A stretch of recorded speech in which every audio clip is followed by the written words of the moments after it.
स्त्री और पुरुष से ही तो यह प्रकृति है। श्रीमती राधिका की भी दिव्य शक्तियां भिन्न भिन्न गोपांगनाओं में विभाजित हो गईं। उन्हीं से रंगवेणी, मुकुलिका, नलनी, कमलनी, स्वर्ण प्रभा, दिव्य प्रभा, रूप मंजरी, गुण मंजरी, अनेक। इधर राधिका का मंडल है और इधर मंडल है माधव का। लीजिए, राधा माधव मंडल बन गया। इधर राधा का मंडल, इधर माधव का। माधव को मंडलाधीश बना दिया, मंडलेश बना दिया। लो, अब भगवान भी मंडलेश्वर हो गए। सबने कहा मंडलाधीश हैं, हमारे मंडल के अधीश्वर हैं, आप मंडल के स्वामी हैं। एक हमारा मंडल, उधर राधा मंडल बनाए बैठी है।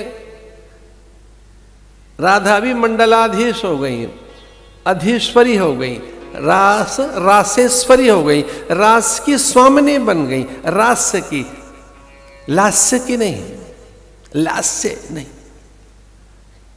हास्य की नहीं, रति की नहीं, रस की।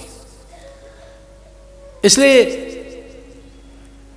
महापुरुषों ने कहा है कोई एक रस है जो सबसे बड़ा है, और वह है ब्रह्म रस, ईश्वर का रस।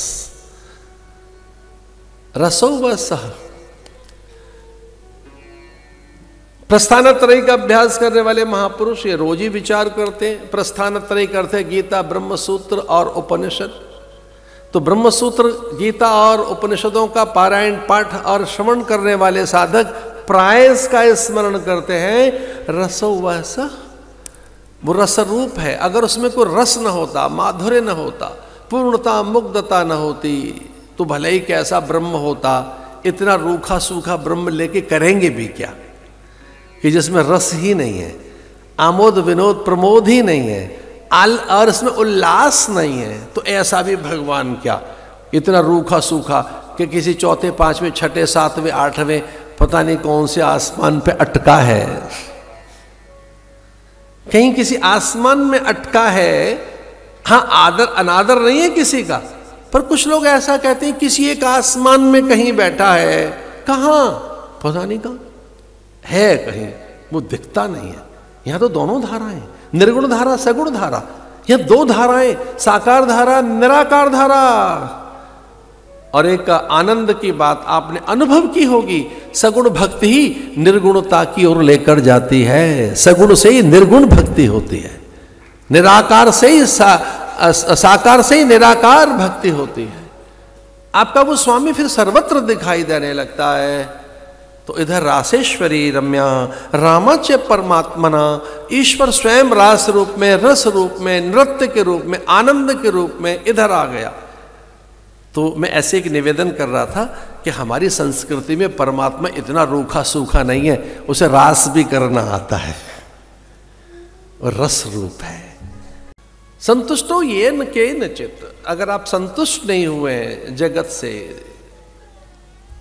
तो क्लेश, दुख बने रहेंगे, अशांति बनी रहेगी।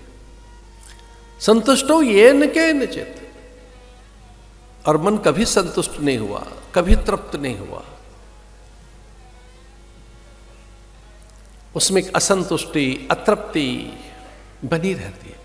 आचार्य वल्लभ कहते हैं कि भगवान की भक्ति में तुष्टि, पुष्टि, संतुष्टि, तृप्ति और एक स्थिति, एक अनुराग की स्थिति, और उसके बाद पूर्णता, परिपूर्णता सिद्ध होती है। जीवन ऐसा हो कि एक परिपूर्णता सिद्ध हो। इसलिए भगवान ने अपनी लीलाओं से तोष, प्रतोष को प्रकट किया। तुष्टि, जैसे भोजन के एक एक कौर और ग्रास से, भोजन से केवल क्षुधा निवृत्ति ही नहीं होती, केवल भूख ही नहीं मिटती। तुष्टि, पुष्टि, संतुष्टि, रस वृद्धि, रूप लावण्य और देह निर्मिति, आकार वृद्धि, स्निग्धता, मांसलता, मादकता, एक अलग आकर्षण, विमोहन, सम्मोहन पैदा होता है आहार से। उचित आहार हो, सही आहार हो, पौष्टिक आहार हो, उस आहार के प्रति आप में आदर की भावना हो, उचित समय पर लिया जाए, मात्रा का बोध हो आपको, तो आहार औषधि बन जाएगा। आहार ही औषधि बन जाएगा। आहार रोग का कारण नहीं बनेगा। तो कब कितना कैसे आहार लेना है,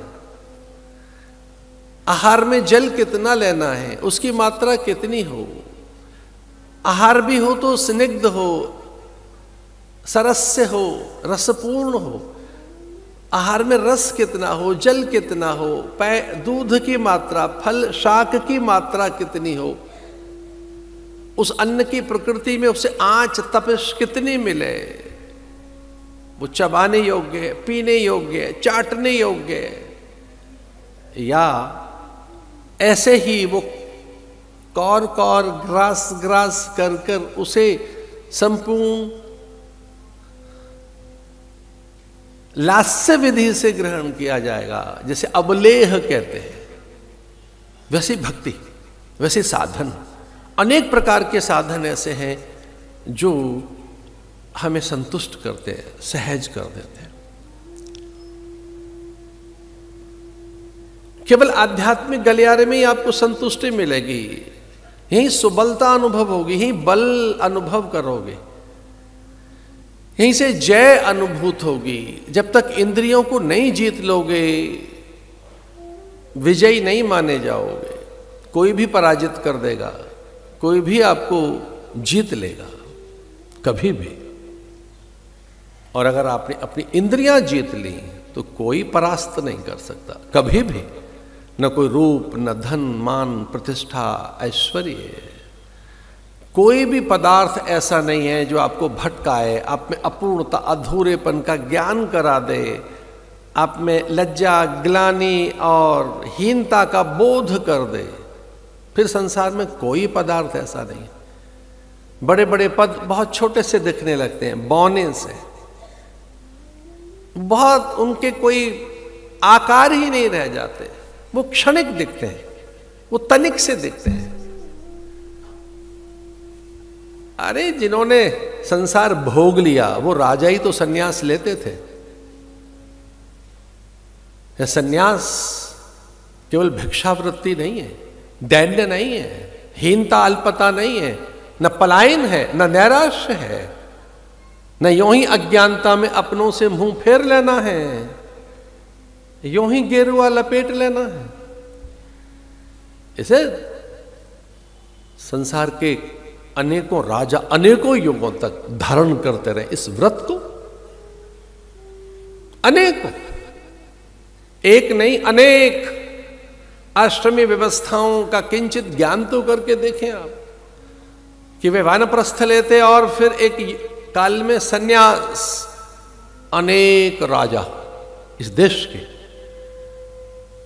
न केवल वर्धमान, न केवल बुद्ध, करोड़ों बुद्ध हुए हैं, बुद्ध पुरुष करोड़ों, एक नहीं अनेक राजाओं ने भोग के शिखर को छूकर उसे अमान्य कर दिया।